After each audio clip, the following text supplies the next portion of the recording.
할렐루야. 하나님께서 이 시간 크신 은혜와 사랑을 우리 모두에게 베풀어 주실 줄 믿습니다. 여러분, 신약 성경 마태복음 1장 1절은 이렇게 시작을 하고 있습니다. 아브라함과 다윗의 자손 예수 그리스도의 계보라. 예수 그리스도의 족보를 설명하면서 대표적인 인물로 등장시킨 두 사람이 아브라함과 다윗입니다. 그러면서 족보의 대수를 아브라함에서 다윗까지 14대로 잡고요. 다윗에서 바벨론 포로 시기까지 또 14대로 잡습니다. 바벨론 포로 시기에서 예수 그리스도의 탄생까지를 또 14대로 잡았습니다. 여러분, 그렇다면 예수 그리스도의 중심이 되는, 예수 그리스도 족보의 중심이 되는 아브라함이라는 인물은 도대체 어떤 사람이었습니까? 아브라함은 우리가 흔히 믿음의 조상이라 그렇게 부릅니다. 아브라함은 이스라엘뿐만 아니라 중동 여러 나라의 조상으로 일컬어지는 위대한 사람이죠. 창세기 12장 1절을 보면 아브라함이 75세 때 너는 고향과 친척과 아버지의 집을 떠나 내가 너에게 지시할 땅으로 가라. 이 하나님의 말씀을 듣게 됩니다. 그 말씀에 순종하죠. 고향과 친척과 아버지의 집은 지금까지 그를 있게 만들어준 모태와 같은 것이었고 오늘과 내일의 미래를 보장하기 위한 사회적인 안전장치나 마찬가지였습니다. 여러분, 특히 시족사회, 유목문화에서 자기가 소속된 집단을 이탈한다라는 것은 자신이나 자신의 가족의 생명과 안전을 보장받을 수 없는 참으로 위험한 행동이었습니다. 그러나 아브라함은 하나님 말씀에 순종했습니다. 고향과 친척과 아버지의 집은 그에게 너무나 익숙했고 편리했고 유익한 곳이었지만 아브라함은 하나님의 말씀을 듣고 그 말씀에 순종했습니다. 그가 살던 곳은 갈대아인의 우르였습니다.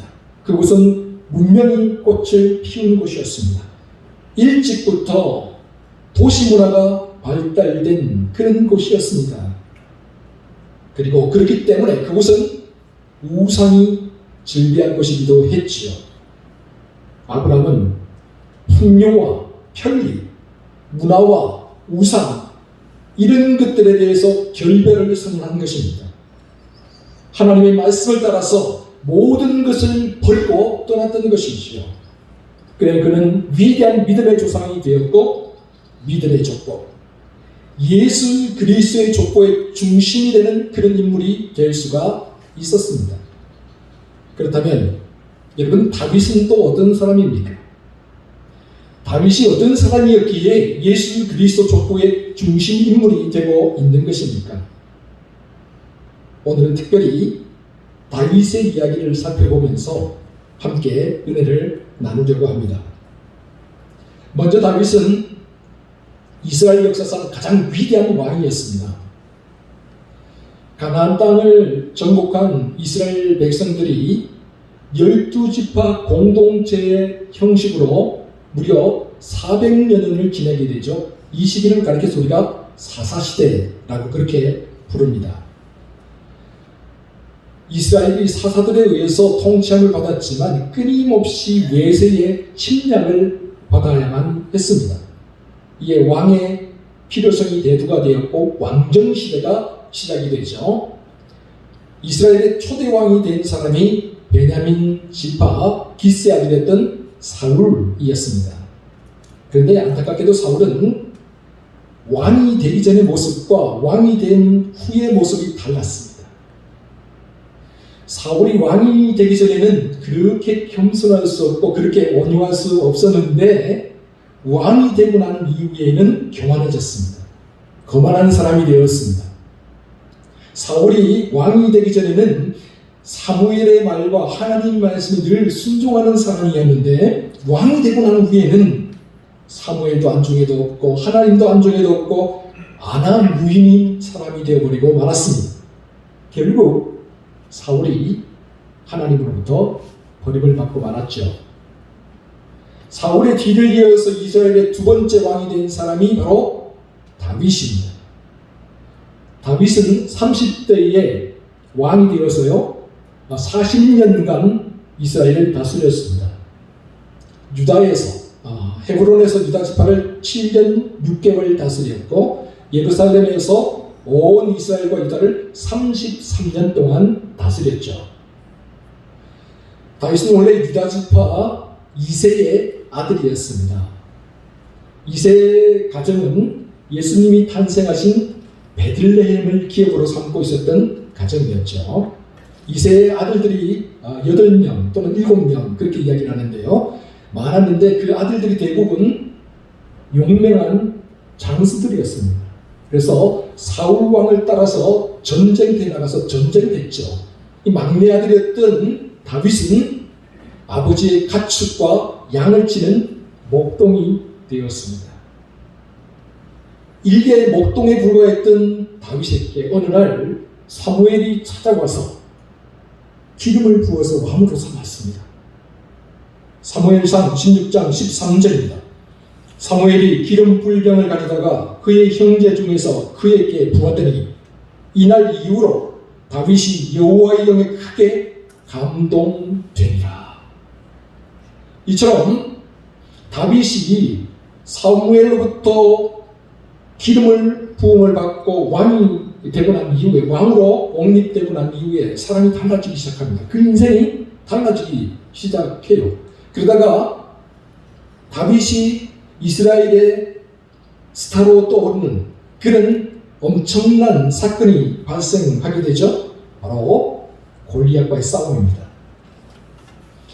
이스라엘로 쳐들어온 블레셋 군사들이 엘라 골짜기를 두고서 한쪽은 이스라엘 편, 한쪽은 블레셋 편이 맞서서 싸우게 됩니다. 그런데 이 엘라 골짜기가 얼마나 깊고 급격한지 이 골짜기에 들어가는 군사들은 올라가다 다 죽어요. 그러니까 양쪽에서 대치만 하면서 무려 40일을 넘게 그렇게 보고만 있는 거죠. 이런 와중에 블레셋에서 거인 장수 골리앗이 엘라 골짜기로 내려옵니다.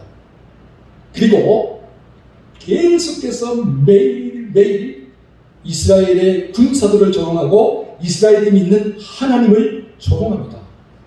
그리고 자신이 있으면 누군가 나와 싸워보자고 그렇게 이야기를 합니다. 그러나 이스라엘 백성들 중에서는 아무도 골리앗과 싸울 용기를 내지 못합니다. 그의 거대한 모습을 보고 그의 엄청난 힘을 보고 두려워서 벌벌 떨고만 있었죠. 이때에 다윗이 나아가서 골리앗과 싸웁니다.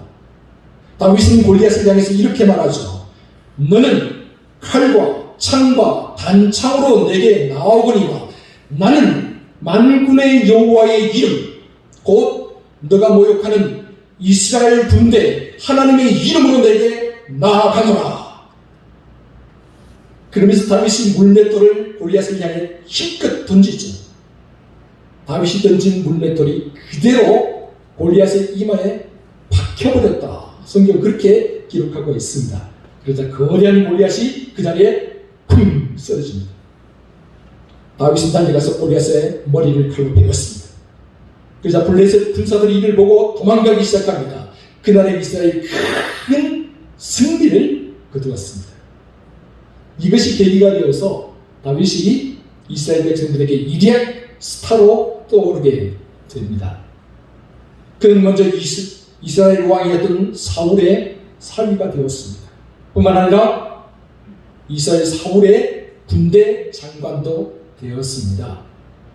그런데 호사다마라고 했으니까 사울 왕이 이스라엘 여인들이 부르는 노래소리를 듣고 다윗을 시기하기 시작합니다.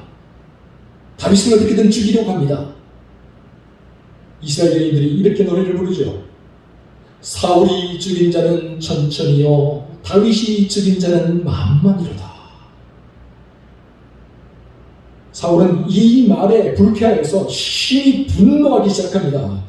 다윗에게는 만만을 돌리고 내게는 천천을 돌리니 이후에 그가 얻을 것이 이 나라 말고 무엇이냐. 그러면서 어떻게든 다윗을 죽이려고 하죠. 그날로부터 다윗이 도망자 신세가 되었습니다. 다윗의 인생이 하루아침에 꼬이기 시작한 거예요. 다윗은 유다 광야로, 마은 광야로, 십 광야로 그렇게 도망을 다녀야만 했습니다. 나중에는 사울 왕의 눈을 피하여서 적국인 블레셋으로 망명하여서 목숨을 부지하려고 그렇게 했지요. 그러니 여러분, 다윗의 인생이 얼마나 힘들었겠습니까? 이런 고난의 세월을 무려 성경학자들에 의하면요 14년 내지 10년간을 보냈다 그렇게 이야기를 합니다. 10년이 넘는 세월을 도망자 생활을 했던 거죠. 그러면서 고난이 사람을 키우는가 봅니다. 다윗의 모난 부분들이 깎여나가기 시작합니다. 또한 소중한 사람들을 하나둘 얻었습니다. 뿐만 아니라 왕이 될 만한 자질을 갖추게 되었습니다. 그리고 하나님이 정하신 때가 되자 다윗이 마침내 이스라엘의 왕으로 등극했습니다. 이스라엘 역사상 가장 위대한 왕이 되었습니다. 다윗 시대에 이르러서야 비로소 이스라엘이 단에서 브엘세바까지의 국경을 확립하게 됩니다. 또한 다윗은 주변의 모든 나라들을 힘으로 무력으로 굴복시켜서 종을 바치게 했습니다. 그래서 다윗 시대에는 주변의 나라들이 감히 이스라엘을 넘볼 엄두를 내지 못했죠. 사랑하는 성도 여러분, 이처럼 다윗은 이스라엘 역사상 가장 위대한 왕이었습니다. 그러나 다윗이 왕이 되는 과정은 순탄하지 않았습니다. 수많은 모함과 이간질이 있었습니다. 수많은 역경과 고난들도 있었습니다. 심지어는 그의 목숨이 경각에 달린 경우가 얼마나 많았는지 모릅니다. 사무엘상을 읽어보면 다윗이 이렇게 고백을 합니다. 나와 죽음 사이에는 단지 한 걸음뿐입니다. 얼마나 절박하게 고백하고 있습니까? 그러나 여러분, 다윗은 포기하지 않았습니다. 절망하지 않았습니다. 그 어떤 상황에서도 포기하거나 절망하지 않았습니다. 오히려 다윗은 이 모든 것들을 믿음으로, 신앙으로 다 이겨내고 다 극복해냈습니다. 여러분, 오늘 우리에게도 수없이 많은 어려움과 시련의 파도들이 몰려옵니다. 코로나19로 인한 그런 어려움들뿐만 아니라 우리 인생길 살아가면서 수많은 모함과 이간질들, 억울한 누명들, 수많은 역경과 고난들이 순간순간 우리를 찾아옵니다.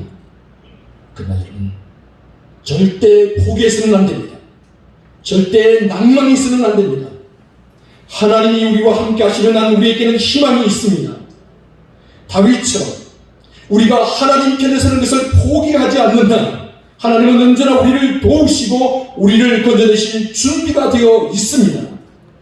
하나님 우리와 함께 하시면 능히 우리가 극복해낼 수 있습니다. 하나님이 우리와 함께 하시면 우리가 능히 이길 수 있습니다. 이 믿음, 이 신앙으로 살아가는 저와 여러분 모두가 되시기를 주의 이름으로 축원합니다. 다음으로 다윗은 처음부터 끝까지 한결같은 사람이었다라는 것이죠. 여러분, 다윗은 일개 목동에서부터 시작하잖아요. 그러다 그가 골리앗을 물리치고 왕의 살리가 되고 군대 장관이 되었습니다. 그리고 10년이 넘는 고난의 세월을 지나고 난 다음에는 일국의 한 나라의 왕이 되었죠. 사람이 이렇게 목동에서 왕이 되다 보면 사울처럼 변질되기가 쉬워요. 그런데 다윗은 그렇지 않았다는 거예요. 일개 목동이 되나 한 나라의 군대 장관이 되나 일국의 왕이 되었으나 그의 마음이 변하지 않아요. 하나님을 향한 그의 마음이 변하지를 않는 거예요. 우리가 다윗의 속마음을 잘 알 수 있는 시편이 있습니다. 시편 23편이죠. 시편 23편은 다윗이 노년에 지었다라고 성경학자들이 말합니다. 시편 23편 여러분 한번 들어보시기 바랍니다. 여호와는 나의 목자시니 내게 부족함이 없으리로다. 그가 나를 푸른 풀밭에 누이시며 쉴만한 물가로 인도하시는도다.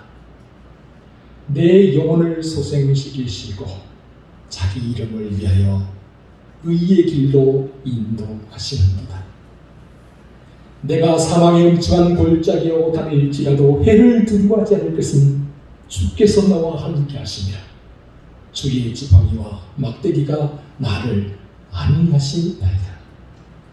주께서 내 원수의 목전에서 내게 상을 차려주시고 기름을 내 머리에 부으셨으니 내 잠이 넘치나이다.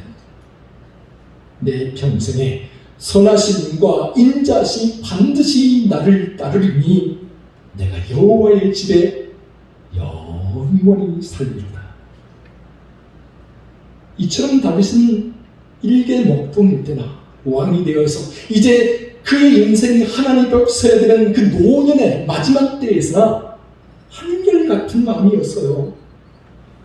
하나님을 자기 인생의 목자로 삼았다는 거죠. 그가 유명해지기 전에 골리앗과 싸울 때도 역시 하나님의 이름으로 나가서 싸웠고, 그가 유명해지고 난 후에 사울 왕에게 쫓길 때도 내가 어떻게 여호와 앞에서 이런 죄를 범하랴, 그렇게 하나님 앞에 서 있다는 사실을 늘 고백을 했죠. 왕이 되고 난 이후에도 마찬가지예요. 그 인생 말년에 여호와는 나의 목자십니다. 그렇게 고백을 한다는 거죠. 이처럼 다윗은 언제나 하나님의 이름을 앞세웠습니다. 먼저 하나님의 뜻을 물으며 길을 걸어갔습니다. 그는 하나님보다 앞서가려고 하지 않았어요. 하나님이 이끄시는 대로 순종하며 따라갔습니다. 물론 다윗이라고 해서 실수하거나 실패하지 않은 적은 그런 적이 있었어요. 분명히. 그죠? 먼저 사무엘하 11장을 보면 다윗이 우리아의 아내 바스바와 함께 간음을 행하는 내용이 나옵니다. 이 다윗이 끓어오른 정욕을 이기지 못해서 죄악을 범했어요. 거기에다가 차도살인지계를 써서 남의 손을 빌려서 충신이었던 우리아를 죽게 만들죠. 우리아가 죽자 바스바를 데리고 와서 자기 아내로 삼는 그런 죄악을 저질렀어요. 이 일로 인해서 나단 선지자의 책망을 받았고 다윗이 오랫동안 깊이 회개를 합니다. 이 다윗의 회개 시편이 시편 150편에 몇 번 나와요. 우리아의 하는 이 잘못 때문에 몇 번이나 회개하는 시편이 나와요. 그 중에 유명한 시편 51편이 있죠. 51편 17절 제가 한번 여러분들께 읽어드릴게요. 하나님이여, 주의 인자를 따라 내게 은혜를 베푸시며 주의 많은 긍휼을 따라 내 죄악을 지워주소서. 하나님께서 구하시는 제사는 상한 심령이라. 하나님이여, 상하고 통회하는 마음을 주께서 멸시하지 아니하시리이다. 또한 사무엘하 24장을 보면 다윗이 또 한 번 하나님 앞에서 큰 죄악을 저지르죠. 이스라엘 인구조사를 하는 장면입니다. 인구조사를 하는 것은 하나님이 기뻐하시지 않는 일이었어요. 왜냐하면 하나님께서 생육하고 번성하라 그렇게 말씀하셨잖아요. 그것은 무엇입니까? 인구가 이만큼이야가 아니고 하나님께서 불려주시겠다는 거예요. 하나님의 능력에 대해서 의심하지 말라는 거예요. 근데 다윗은 자기의 능력, 자기의 힘, 자기의 군사력을 과시하고 싶었던 거예요. 그래서 신하들의 반대에도 불구하고 인구조사를 강행하게 되죠. 이 일로 말미암아 이스라엘 전염병이 돌아서 무려 7만 명이 죽게 됩니다. 이때에도 다윗은 선지자 갓의 책망을 받고 회개하며 기도하죠. 사무엘하 24장 10절을 보면 이렇게 회개합니다. 내가 이 일 행함으로 말미암아 큰 죄를 범하였나이다. 여호와여, 이제 간구하옵나니 종의 죄를 사하여 주옵소서. 내가 미련하게 행하였나이다. 이처럼 다윗은 자기의 죄를 깨달았을 때에는 항상 하나님 앞으로 다시 돌아왔어. 처음에 자기, 내가 왕인데 감히 너희들이, 내가 어떤 사람인데 감히 너희들이, 이런 게 없어요. 하나님 앞에서 나는 이게 목동이야. 그 마음을 평생 잃지 않고 살았다는 것이지요. 그랬기에 다윗은 실수하고 실패했을 때에도, 잘못을 저지르고 죄악을 범했을 때에도 다시 돌아갈 수 있었습니다. 한결같은 마음으로 인생의 목자가 되신 하나님 앞에 겸손한 마음으로 설 수가 있었던 거죠. 사랑하는 성도 여러분, 우리 인생의 목자가 누구십니까? 누가 우리 인생의 방향키를 쥐고 있습니까? 누가 우리 인생의 운전석에 앉아 계십니까? 여러분, 나 자신이 주인이라고 생각하십니까? 아니면 이 세상의 권세와 재물과 명예가 주인의 자리를 차지하고 있습니까? 여러분, 하나님이 우리 인생의 목자가 되셔야 합니다. 그래야 이 험한 세상 속에서도 우리 인생의 목적지가 정해지고 우리 인생의 방향이 분명해질 수 있습니다. 여러분, 하나님이 우리 인생의 주인이 되셔야 합니다. 그래야 비록 우리가 실수도 하고 실패하고 죄를 범한다 할지라도 다시 일어나서 다윗처럼 한길 가는 수도자처럼 하나님 앞에 설 수가 있습니다. 한결같은 마음으로 하나님 앞에 다시 설 수가 있는 겁니다. 그러므로 언제나 하나님이 우리 인생의 목자가 되시는, 참으로 하나님이 우리 인생의 주인이 되시는 그런 삶을 살아가는 저와 여러분 모두가 되시기를 주의 이름으로 축원합니다. 마지막으로 다윗은 이 세상에서 처음으로 하나님의 성전을 짓고자 하는 마음을 품은 사람이었다는 거예요. 왕이 된 다윗이 여부스 족속에게서 자신이 빼앗은 그 성을 다윗성으로 명명하고 수도를 헤브론에서 다윗성 예루살렘으로 옮기게 됩니다. 예루살렘, 평화의 성. 이 예루살렘으로 수도를 옮긴 이후에 다윗이 공식적인 제1호 행사로 무엇을 했느냐? 하나님의 언약궤를 예루살렘 성으로 모셔오는 일을 했습니다. 그때까지만 해도 하나님의 언약궤는 한 곳에 머물러 있지를 않았습니다. 여기저기 옮겨 다니고 있었죠. 언약궤를 모시는 성막은 처음부터 이동이 가능하게 만들어졌기 때문입니다. 그러나 다윗은 예루살렘이 하나님의 성막과 언약궤가 머무는 장소, 하나님이 거하시는 장소, 그 안에서 하나님이 이스라엘을 다스리기를 원했습니다. 다윗은 만산을 제쳐놓고 왕이 되고 예루살렘 성을 차지하고 난 다음에 공식적으로 제일 첫 번째 언약궤를 예루살렘으로 모셔오는 일을 행하게 됩니다. 처음에 실패하죠. 그래서 베데스다 우사 사건이 벌어지게 됩니다. 그 다음에 다시 2차로 하나님의 언약궤를 모시고 오는데요, 예루살렘으로 언약궤가 들어올 때 다윗이 얼마나 기뻤던지, 왕이었음에도 불구하고 마치 어린아이처럼 그 언약궤가 오는 그 길 앞에서 모든 백성이 보는 앞에서 덩실덩실 춤을 춥니다. 너무너무 기쁘고 즐거웠던 거예요. 정말 다윗이 행복했던 거죠. 그러다 어느 날 다윗에게 이런 생각이 듭니다. 본문 2절입니다. 우리 같이 2절 말씀을 함께 읽어보도록 하겠습니다. 시작.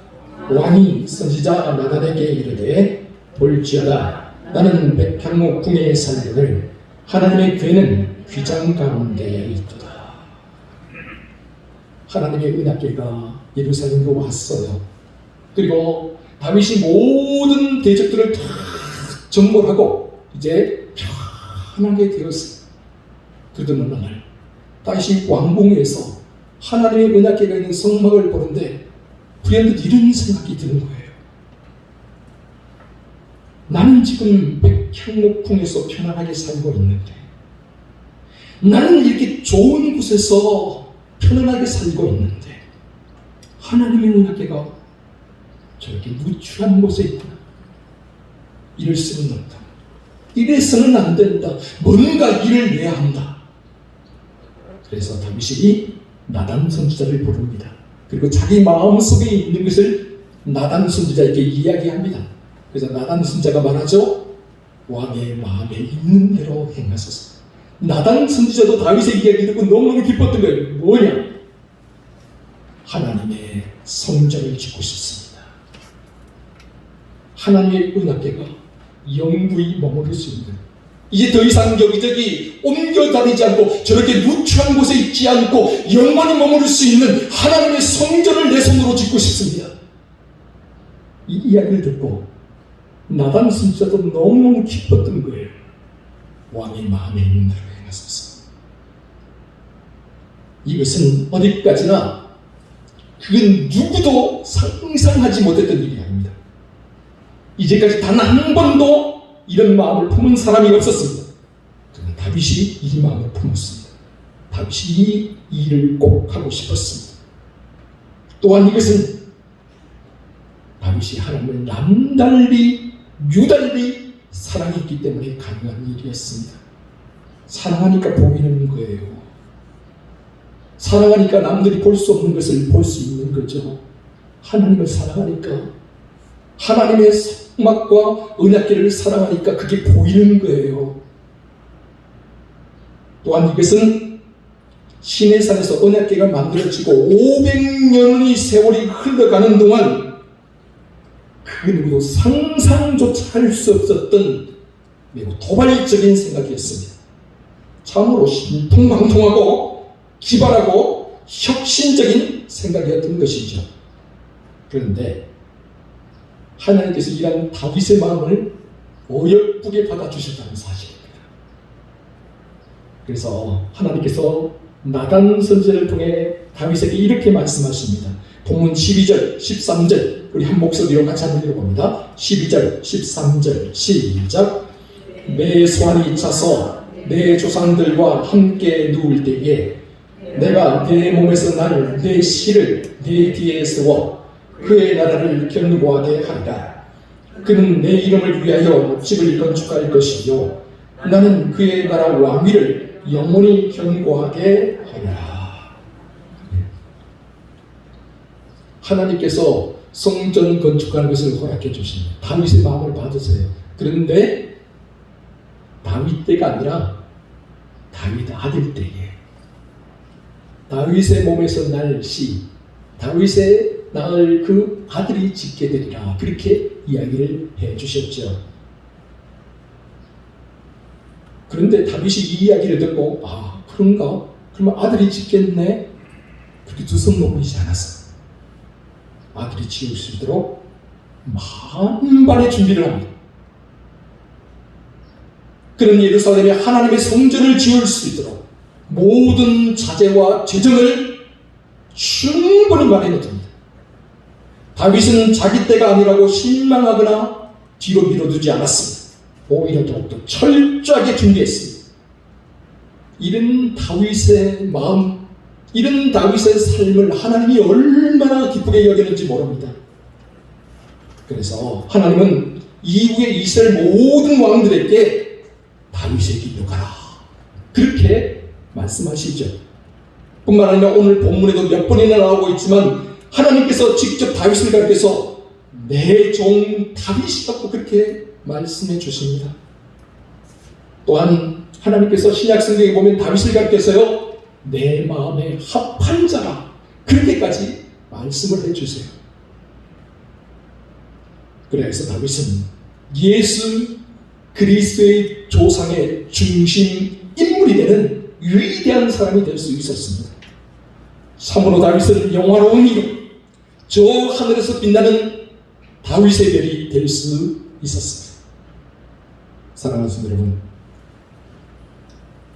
우리 양동교회가 창립 73주년을 맞이하게 되었습니다. 이 시간 73년 전에 양동교회를 이 땅에 세워주신 하나님께 우리가 진심으로 감사를 드렸으면 좋겠습니다. 아울러서 저는 양동교회에 다윗과 같은 사람들이 많아졌으면 좋겠습니다. 다윗과 같이 꿈을 꾸는 사람, 다윗과 같이 하나님을 뜨겁게 사랑하는 사람들이 많아졌으면 좋겠습니다. 나는 이렇게 좋은 집에서 편안하게 살고 있는데 하나님의 집은 40년이 지나도록 이렇게 누추하게 낡아가고 있구나. 이럴 수는 없다. 이래서는 안 된다. 뭔가 일을 내야 한다. 이전까지 그 누구도 상상조차 하지 못했던 혁신적인 꿈을 꿀 수 있는 사람, 다윗과 같이 하나님을 향한 사랑과 성전을 향한 열망을 가진 사람, 그런 꿈과 열망을 가진 사람들이 우리 양동교회에 많아졌으면 좋겠습니다. 그래, 우리 양동교회가 성령으로 충만한 교회, 이 양동면 일대기에 생명의 역사를 일으키는 교회, 하나님의 나라를 확장시켜 나가며 하나님의 영광을 드러낼 수 있는 교회가 되었으면 좋겠습니다. 참으로 우리 모두가 이 일을 위해서 조금이라도 쓰임받을 수 있기를 주의 이름으로 축원합니다. 기도하겠습니다. 사랑하는 주님, 감사드립니다. 양동교회 창립 73주를 맞이하게 해주셔서 참으로 감사드립니다. 이 시간 우리 양동 가족들이 다윗처럼 살게 하여 주옵소서. 처음부터 끝까지 하나님 앞에서 한결같은 사람, 하나님 나라와 주의 몸된 교회를 위하여 기발하고 혁신적인 마음을 품는 사람, 그래요 다윗처럼 하나님 앞에서 영원히 빛나는 사람들이 되게 하여 주시옵소서. 이 모든 말씀을 우리 구주 예수 그리스도의 이름으로 기도하옵나이다. 아멘.